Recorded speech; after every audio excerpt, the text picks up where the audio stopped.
I've always dreamed of attending an elite university. As a kid, I was impressed by people from prestigious colleges who could quickly answer tough questions on quiz shows. I was determined to get into a top university someday. But no matter how much I wanted it, you need to be smart to get in. Even with extra effort, my grades didn't improve much.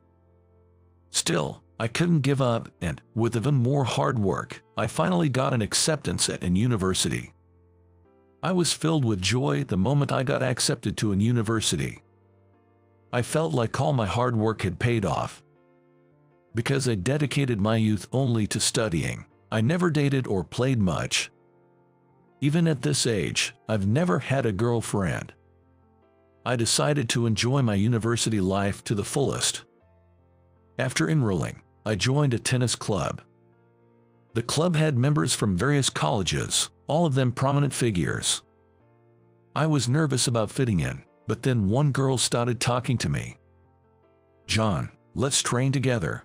It was Emily from another college. Her college was known for its affluent students, and she seemed to come from a wealthy family.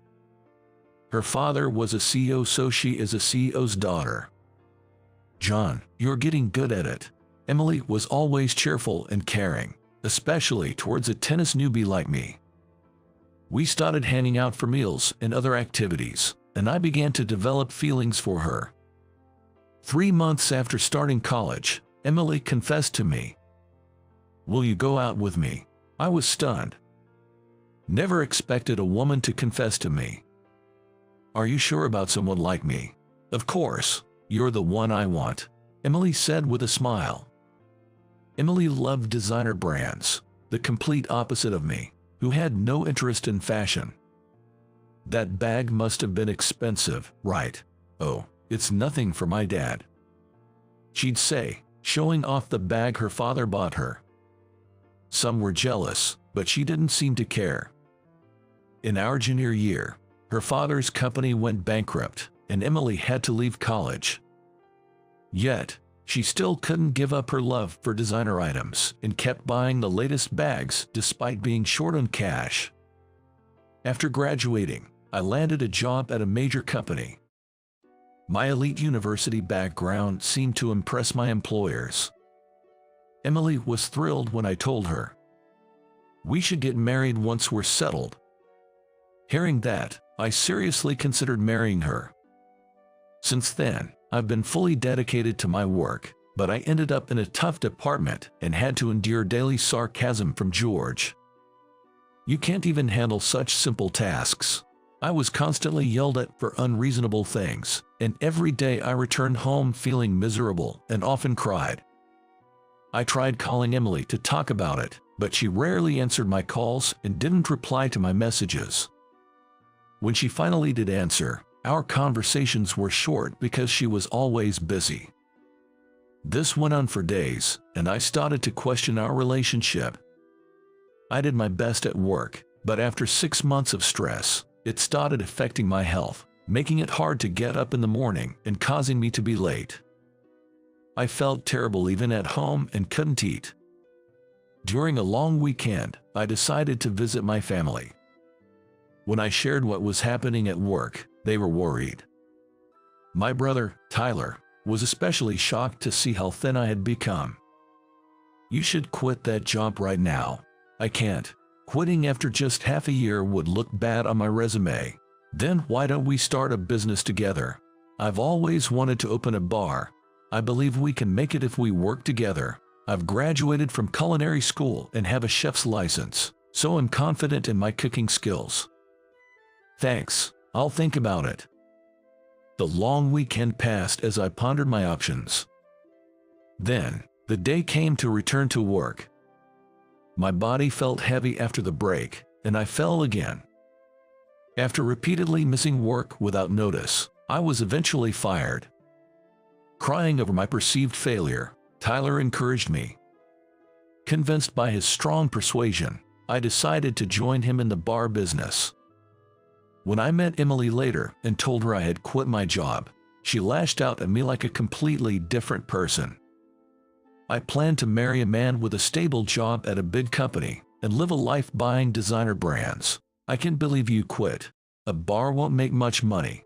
I chose you despite your looks, and this is how you repay me. We're breaking up right now. You're worthless to me." After saying this, Emily glared at me and walked away. I was speechless and shocked. As Emily's true colors were revealed, I felt completely broken. All I had left was to make the bar a success. Tyler and I pooled our savings and managed to rent a place. The area was a tourist spot with expensive land, so we couldn't afford a prime location and ended up in a small alley with little foot traffic. Without some buzz, attracting customers would be difficult. We needed the cooperation from the town. So, we headed to the local tourist association. We hoping to get our bar featured in their information guides and maps, but Bob, the head of the tourist association, was skeptical. "It's hard to trust a business run by young folks like you. If you quit soon, it's a hassle to update the maps. We only feature long-standing, popular places. Please, can you make an exception? Sorry, but you should leave." No matter how much we pleaded, the outcome didn't change. "We won't be able to get tourists to know about us this way. We decided to use social media to promote our bar. And we also got a parrot as a bar mascot. We hoping it would attract customers by learning to speak." The parrot was smart, quickly learning conversations, especially imitating women's voices. 3 months after opening, customers started to increase, drawn by our delicious seafood and word of mouth. Most of our customers were young, attracted by the fact that the owners were young too. Regulars began to appear, including a woman named Lisa who lived nearby. She came to the bar every day, always sitting at the counter and enjoying her drink before leaving. It became her routine. As we grew closer, one day she asked, "Could I work here? Your food makes me so happy, and I love it here."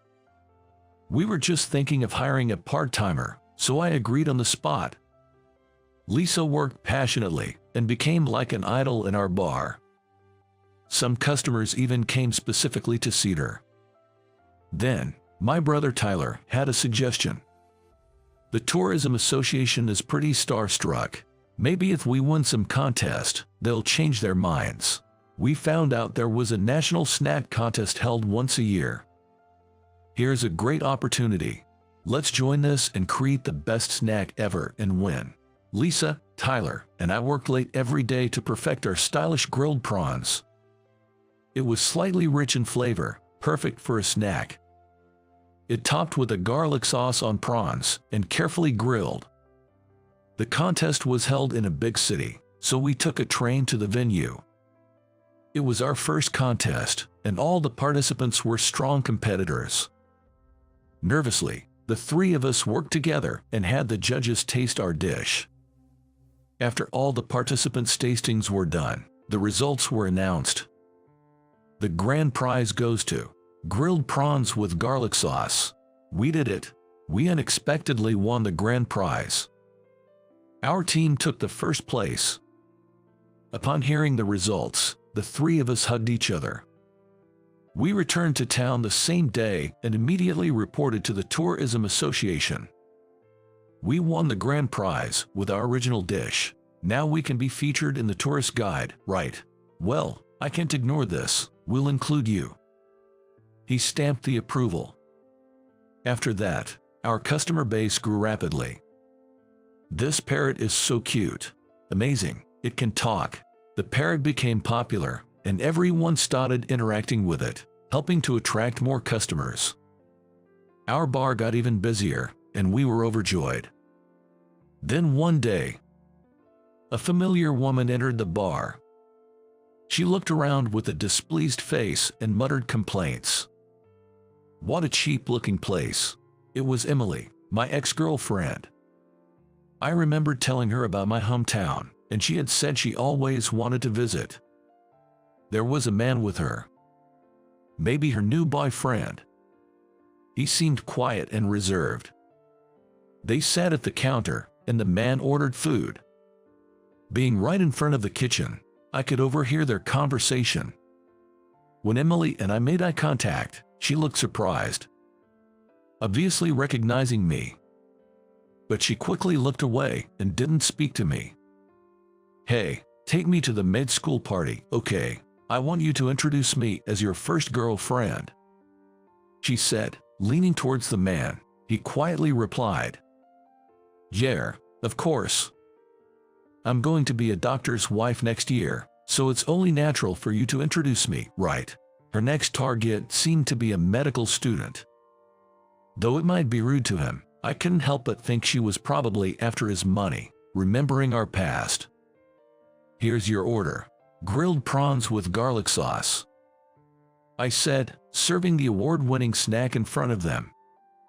"Well, this looks delicious," his eyes sparkling in contrast to before. Emily, however, seemed uninterested. After taking a bite, the man's face lit up with a smile. "This is delicious. I've never tasted such a great snack before. It goes really well with beer." In stark contrast, Emily ate without saying a word. The man continued to enjoy the other dishes as well. "All of this is delicious. I think I drank a bit too much. Where's the restroom?" "Right this way. I'll show you." After drinking a few beers, the man stood up to go to the restroom, with Lisa accompanying him for guidance. As soon as he left, a drunk Emily started talking loudly towards us. "I shouldn't have come to this lousy place. Even if you won the grand prize, it's still just a bar. The decor is cheap, just like you. If I'd known this was your place, I wouldn't have come." The bar went silent at her words. "What's with that attitude? Bro, do you know her? She's my ex-girlfriend. I'm glad we broke up. My current boyfriend is a med student, and he's going to be a doctor. We're engaged, so I'll be a doctor's wife. That's way more valuable than marrying you. Unlike you, he has something to offer." She seemed quite drunk as she scornfully spoke and pushed the half-eaten food towards us. "I can't eat this anymore. I'm leaving right now. This is just awful." Emily then took a $100 bill from the man's wallet and slammed it down in front of Tyler and me, leaving us astonished. Her actions made my blood boil. What did she think she was doing with someone else's money? Just as I was about to respond, the man returned from the restroom. Everyone's eyes turned to him in unison. Seeing this, he looked shocked. What happened?" Confused, he was being pulled towards the exit by Emily. "Let's go. The staff was rude to us." "Hold on a moment," he said, hesitating at the open door. That's when it happened. "Getting married means money. Doctors have value." The parrot repeated Emily's earlier words. Hearing this, the man frowned. What is this?" The parrot continued repeating the same words. After that, the parrot said in a loud voice. Emily said it. The parrot's combination of words was a perfect match for the earlier conversation. Hearing this, Emily started to panic. "What is this bird saying? Let's just go, quickly." She was sweating profusely as the parrot kept repeating. "Money comes, doctors have value." Emily said it. Emily's face turned pale. The man, shaking with anger. "What do you mean by doctors have value? Were you planning to marry me just for money?" "It's just a parrot talking." Emily hastily tried to cover up, but a drunk customer spoke up. "The parrot is right. She said those things." Hearing this, Emily's face turned even paler. "I'm calling off the engagement. You were only with me because I'm a med student and have money. I'm disappointed in you. Goodbye." "No, wait, don't leave me." Emily tried to grab the man, but he shrugged her off and left. She stood frozen in the bar. Her face was downcast, filled with despair. Then Lisa spoke to her. "I heard your conversation earlier when I came back from the restroom. You really don't have a good eye for people. I like him. I think he's a wonderful man." "What?" I visibly surprised by those words. Lisa had never shown any signs of this, nor had it ever been a topic of discussion. I never imagined she had feelings for me. PFFT, whatever. Emily glared at us and fled the bar like she was escaping. The bar fell into a silence like the calm after a storm. I thanked Lisa. Thanks for earlier. I'm sorry for making you say things you didn't mean. I didn't mean to put you on the spot. What are you talking about? I really meant it. I've liked you for a long time, John. Will you go out with me? Her confession stirred excitement in the previously quiet bar. Come on, you have to answer. What's it going to be? The customers were cheering and urging me on. Pressured by the atmosphere, I spoke my true feelings. I like you too. Yay. Congratulations. Tyler started clapping, and everyone else joined in with their congratulations. Blushing, Lisa and I smiled at each other. Later on, I heard through the grapevine that Emily was cut off by her father and couldn't buy any designer items anymore. Since she hadn't been working, she ran out of money and had to sell all her bags and clothes. She couldn't find anyone to marry and was frequenting marriage agencies. As for Lisa and me, our relationship progressed well, and we married 2 years later. We welcomed a daughter this spring and are building a happy family. Tyler, Lisa, and I continue to run the bar, which has become very popular, and it's fully booked on weekends. I'm really glad this bar opened in town. I'm sorry for what I said back then. Thanks to you guys, the town is even more vibrant. Bob said. I'm grateful to Tyler for inviting me to start the bar, and I plan to keep working harder than ever.